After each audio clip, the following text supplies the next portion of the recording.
I'll be showing 12 new features in Teams for Education. This includes Annotate PDF for educators and students, time-saving assignment updates, Reflect improvements, and a whole lot more. So let's get started. The first new feature is a long-time request from educators, and that is the ability to annotate a PDF in an assignment.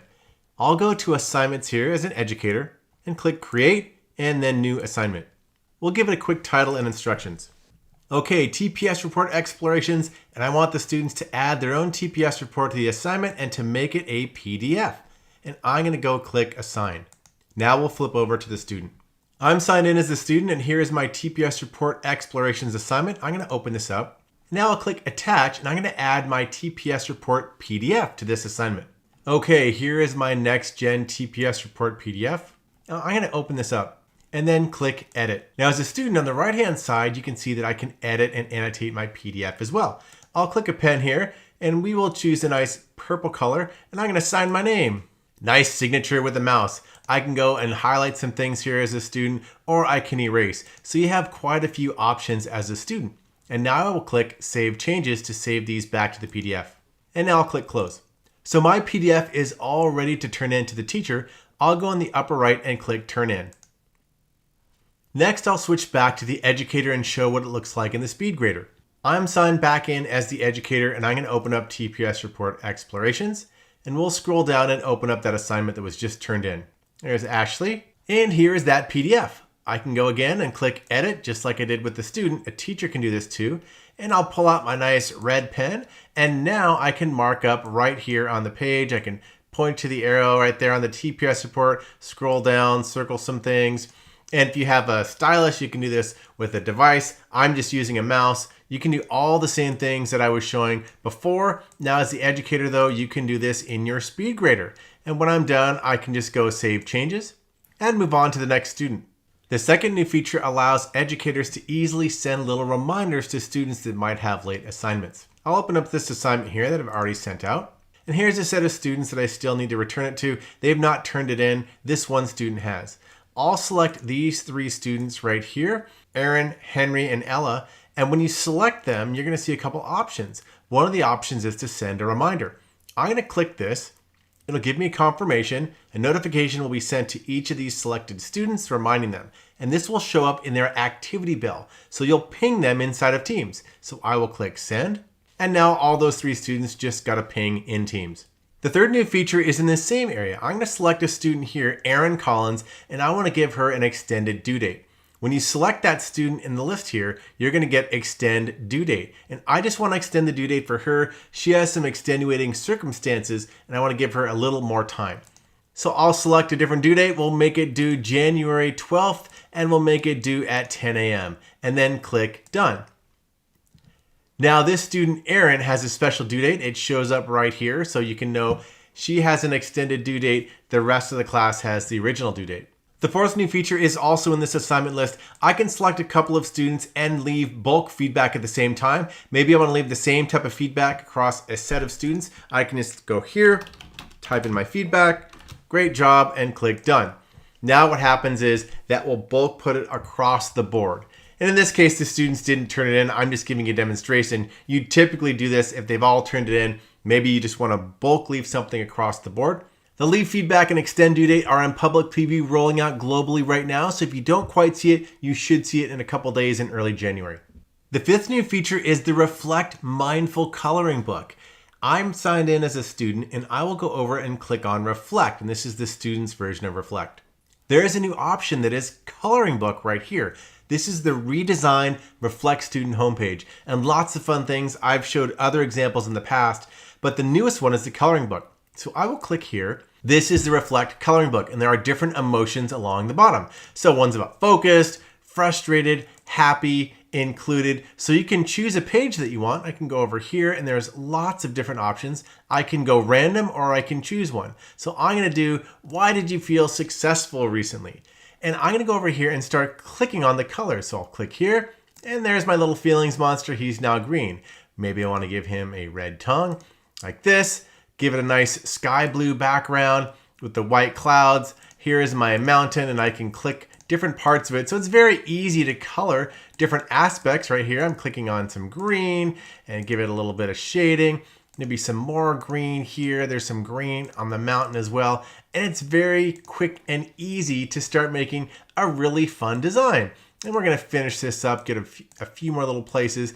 And what's nice is when you're all done, you can say, I'm done, start over, or change the picture. I'll click I'm done, and then, gives me a little celebration, and I can say, save this. So I can click here, and it will offer to save this as a JPEG that I can open up. So I can save this image, I can share it, or I can say, try another picture. So this mindful coloring book is a really fun and relaxing way that students, and we've also heard from adults, they like it too, they can have a lot of fun with Reflect. The sixth new feature is also in Reflect, but it is staff teams getting Reflect. So Reflect for grown-ups. I'm gonna go into my staff team right here. And when you create a new staff team, as the owner, you're gonna see Reflect up at the top. I'm the staff owner, so I get to choose the Reflect check-ins. We'll click into here. And just like you've seen in the class, here is a staff Reflect. I will click on New Check-in. And the options here are Explore Check-in Ideas. And when I open that, not only do you have student well-being, but you have educator well-being. And these are specifically tailored for staff. So how are things going in our school so far? About your workload, your ability to manage work-related stress, team meetings. Maybe I'm gonna ask something about the progress your team has made this year. So I click this and it adds it into a check-in, and I can do a preview. So just like you've seen in the regular Reflect, a similar type of Reflect, this is where staff can choose these same type of feelings monsters and hit submit. So all of these things operate in the same way that you would normally see Reflect in the classroom. So this is really just Reflect for staff. And I can create this check-in and I can capture all this information for my staff. The seventh new feature is noise suppression for reading progress in Teams. Reading progress is one of our learning accelerators that helps with reading fluency. Now I'm going to go into assignments as the educator, and I'm going to open up the geography assignment, and I'm going to open up an assignment from Ashley. Here is Ashley's reading assignment. She turned it in, she recorded herself reading out loud, but sometimes educators have said if I'm in a classroom and a lot of students are recording themselves reading, there can be background noise and it throws off the auto-detect AI that helps things like mispronunciations, insertions, self-corrections, etc. What we've done is added a background noise suppression. So what an educator can do is, if they want to have an AI layer applied on top that does background noise suppression, it can give a cleaner reading of the student. So if I was an educator and I wanted to turn this on, I would just flip this background noise suppression to on. What it'll do is recalculate the entire passage and remark it up based on the noise suppression layer. This is fully rolled out globally now. The eighth new feature is a warning for students if they forgot to turn in their attached work. This is a great time saver for teachers so they don't have to nag the students who forgot. I'm an educator and I'm going to click Create New Assignment, and I'll give it a title and instructions. I've said please write an essay on the Amazon rainforest and attach your work when turning in. All we do is we key off the words attach or add or attachment as keywords in your instructions. So when the student is turning it in, if they didn't attach anything, we will give them a little prompt, and I'll show how that works. I'll push this out as an assignment, and then we'll show what the student sees on her end. And at the bottom, I'll click Assign. Now we'll switch over to the student. I'm signed in as the student, and here is my assignment list. Here's the Amazon rainforest essay. I'm gonna open this up. Now let's say I was all excited about this essay, and then I opened up my assignment and I totally forgot to actually attach any work. And I go up here and I click on Turn In. Oh, a little error. No work attached. Are you sure you want to turn this assignment? Oh yeah, I'm supposed to turn in the assignment with that Amazon rainforest attached. So I can click Cancel and go back and attach it. Okay, now it's attached. I can go back up and click Turn In, and I'm all set. The ninth new feature is an updated entry point for assignments to make it easy for students to edit their own work. I'm signed in as the teacher, and I will click Create and New Assignment. Right here, I will click New, and I will choose Word Document. And we'll give it a title and click Done. Now in the past, the only way you could make it so students could edit their own copy was hit the three-dot menu and say Students Edit Their Own Copy. Some educators couldn't find that very easily, so what we've done is exposed it right here, so it's right in your face. So right here it says Students Can't Edit. I can go here and say Students Edit Their Own Copy. Now when I make this assignment, students will get their own copy to edit and it won't be read-only. The 10th new feature supports tables inside of assignment instructions. So I will give a title here. Now when I click, there's a little table button. I'll click this and say Insert Table. I can go and I can say add more columns if I want to make it bigger. I can insert a row like that. I can even go and say format the table. Click here and say format table. I can make it border color. Ooh, pretty. We'll choose orange. Now it's got nice orange colors.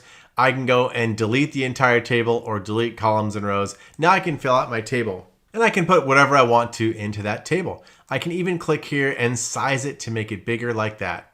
The 11th new feature is updated turn-in celebrations. This is one of my favorites.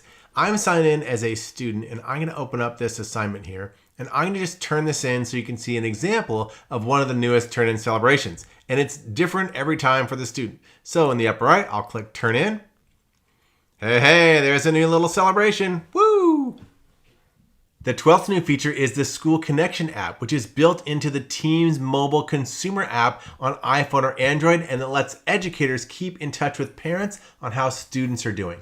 I'm here in Class Teams, and I'm gonna go to this Parents area, and this has been enabled by my IT admin. What you see is a set of students, and they're mapped to different parents and guardians. The way to do this automatically is if your school uses School Data Sync and you have those parent emails in the School Data Sync, that will map automatically. So everything will be set up with the students and those parent emails. To see a deep dive demo of the parent app, something we call Parent Connection, and how you can communicate outwardly with parents, I've got a video link in the upper right that goes into much more detail. Now in this case, we're going to pretend that a parent has already been mapped to a student, and I'm going to switch over to the mobile phone as a parent. I'm here in the mobile phone and I'm going to launch Teams for Education on my iPhone. Now I'm going to choose my Guardian account. So that's my Outlook.com. I'm the parent. I will tap Demo Guardian account. So I'm the parent and it's going to sign me in. Okay, here I am as my consumer parent and we're going to go and add the School Connection app. This is the consumer version of Teams. So in the upper left, tap on the little MG. That's the name of the parent. And we're going to go into settings. So now tap settings. And then at the bottom, you're going to see this School Connection. Tap School Connection and now go to Enable and we're going to turn this on and then hit back and close that dialog. In the lower part, you're going to see in the middle this little School Connection, little parent and the student. Tap that and now we're going to load up School Connection. This is going to pull in the information for my child whose name is Ryan. Ryan's a student. He's at Scottsdale Academy. I can see that he has 3 assignments, activity. I can tap on Ryan and it's going to show more information about what's happening in the class. So you can see his assignments and quizzes, still due today, turned in, past due, etc. I'm going to drill into assignments and quizzes back up at the top. I can see all the different assignments. I can see all classes in a different date range. I'm going to tap into one on Spanish. And here's all the information. Oh, this one's past due. You can see the teacher. You can see that I have information about it. I'm going to scroll down and go into, this is the essay on Macbeth. And this has already been graded. I can tap into the rubric. So as a parent, I can even see the rubric and how this was scored, different types of points, the weighting. So all this information is available to me as a parent. Now I'm going to go down and go a little farther. Let's tap back and go out of this. Now I'm going to go and look at ones that have been graded. So I can go and see, oh, it's been graded. This essay from Macbeth was graded. I can see that like I did before. I can go back. Now we also have insights. Bottom, you see insights. I flipped over to an example. I don't have all the data filled out on my actual phone, but here's an example of all the types of things you'll be able to see for insights. What assignments are turned in. If you have learning accelerators like reading progress, you'll be able to drill in and see reading accuracy, even new practice words, and what type of digital activity your student is doing. To show an example of what that might look like, here's reading progress. I can tap when I hit done. At the bottom, new practice words. I can even see the words that my student might need to practice when they're using reading progress. So all sorts of insights will be showing up in this area in terms of learning accelerators. So stay tuned for even more coming in the future. If you want to keep up with all the latest Microsoft updates and tips and tricks, subscribe to my channel and then just ring the bell so you get all the latest videos that I post.